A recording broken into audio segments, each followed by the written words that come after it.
Dongeng Maling Kundang, Legenda Sumatera Barat. Hai kawan, jumpa lagi. Abang Ridwan kali ini akan menggambar dan juga menceritakan satu dongeng yang berjudul Dongeng Maling Kundang, Legenda Sumatera Barat. Bagaimanakah kisah selanjutnya? Sebelum keluar ceritanya, pastikan untuk mensupport kita ya, dengan cara like, komen, subscribe, dan nyalakan loncengnya juga ya. Oke, kita langsung ke alur ceritanya. Suatu waktu, hiduplah sebuah keluarga nelayan di pesisir pantai di wilayah Sumatera. Keluarga tersebut terdiri dari ayah, ibu, dan seorang anak laki-laki yang diberi nama Maling Kundang. Karena kondisi keuangan keluarga memprihatinkan, sang ayah memutuskan untuk mencari nafkah di negeri seberang dengan mengarungi lautan yang luas. Maka tinggallah si Malin dan ibunya di gubuk mereka. Seminggu, 2 minggu, sebulan, 2 bulan, bahkan sudah 1 tahun lebih lamanya. Ayah Malin tidak juga kembali ke kampung halamannya, sehingga ibunya harus menggantikan posisi ayah Malin untuk mencari nafkah. Malin termasuk anak yang cerdas, tetapi sedikit nakal. Ia sering mengejar ayam dan memukulnya dengan sapu. Suatu hari, ketika Malin sedang mengejar ayam, ia tersandung batu dan lengan kanannya luka terkena batu. Luka tersebut menjadi berbekas di lengannya dan tidak bisa hilang. Setelah beranjak dewasa, Maling Kundang merasa kasihan dengan ibunya yang banting tulang mencari nafkah untuk membesarkan dirinya. Ia berpikir untuk mencari nafkah di negeri seberang dengan harapan nantinya ketika kembali ke kampung halaman, ia sudah menjadi seorang yang kaya raya. Malin tertarik dengan ajakan seorang nahkoda kapal dagang yang dulunya miskin, sekarang sudah menjadi seorang yang kaya raya. Maling Kundang mengutarakan maksudnya kepada ibunya. Ibunya semula kurang setuju dengan maksud Maling Kundang, tetapi karena Maling terus mendesak, ibu Maling Kundang akhirnya menyetujuinya, walaupun dengan berat hati. Setelah mempersiapkan bekal dan perlengkapan secukupnya, Malin segera menuju ke dermaga dengan diantar oleh ibunya. "Anakku, jika engkau sudah berhasil dan menjadi orang yang berkecukupan, jangan kau lupa dengan ibumu dan kampung halamanmu ini, nak," ujar ibu Malin Kundang sambil berlinang air mata. Kapal yang dinaiki Malin semakin lama semakin jauh, dan dengan diiringi lambaian tangan ibu Malin Kundang selama berada di kapal, Malin Kundang banyak belajar tentang ilmu pelayaran pada anak buah kapal yang sudah berpengalaman. Di tengah perjalanan, tiba-tiba kapal yang dinaiki Malin Kundang diserang oleh bajak laut. Semua barang dagangan para pedagang yang berada di kapal dirampas oleh bajak laut. Bahkan sebagian besar awak kapal dan orang yang berada di kapal tersebut dibunuh oleh para bajak laut.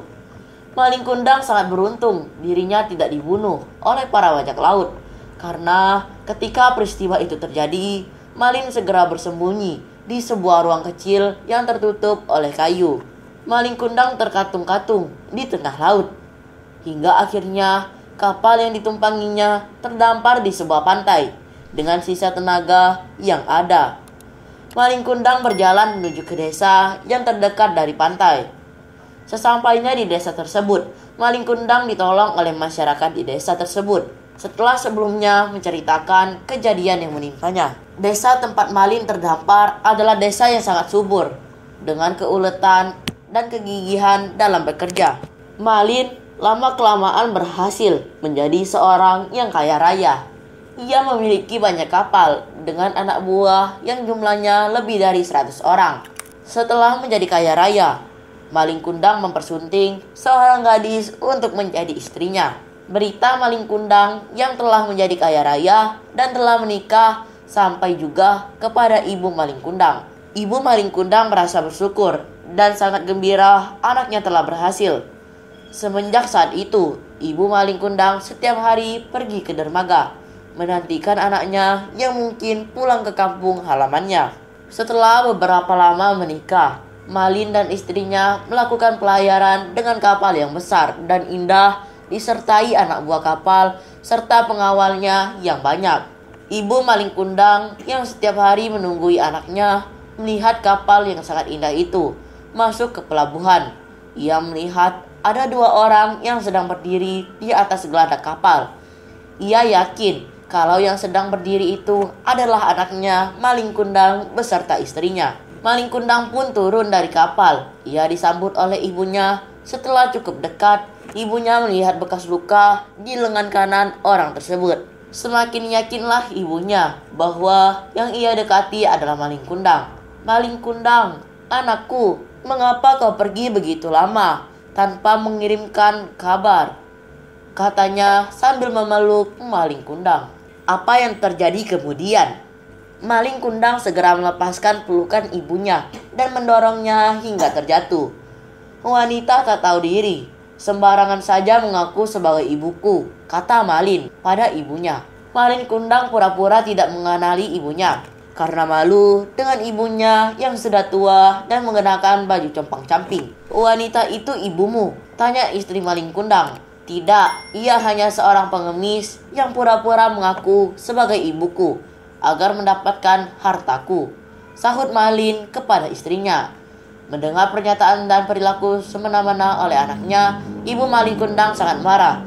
Ia tidak menduga anaknya menjadi anak durhaka. Karena kemarahannya yang memuncak, ibu Malin menadahkan tangannya sambil berkata, "Oh Tuhan, kalau benar ia anakku, aku sumpahi dia menjadi sebuah batu." Tidak berapa lama kemudian, angin bergemuruh kencang dan badai dahsyat datang menghancurkan kapal maling kundang.